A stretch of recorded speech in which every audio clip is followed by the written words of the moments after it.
با سلام. در این جلسه میخواهیم یاد بگیریم که چطور در انگلیسی نام و سن و محل زندگی دیگران رو بپرسیم که به 3 بخش گفته شده. در بخش اول اینکه چطور نام اشخاص رو بپرسیم که 3 تا مثال زده شده.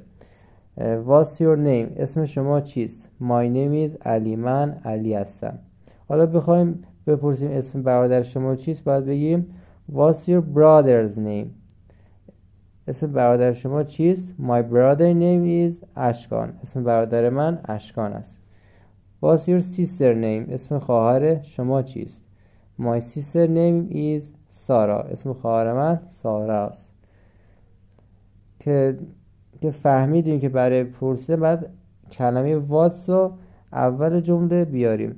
حالا بریم سراغ بخش دوم درباره پرسیدن سن اشخاص است که گفته How old are you؟ شما چند سالتونه؟ I'm 20 years old. من 20 سالم که در عدد 20 میشه 20. How old is he؟ او چند سالشه؟ He's 70 years old. او 17 سالشه. How old is she؟ او چند سالشه؟ She's 21 years old. او 21 سالشه که درباره یک خانم گفته شده.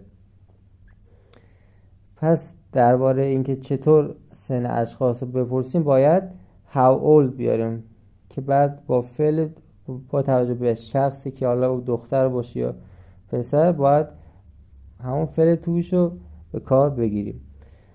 بریم سراغ بخش سوم.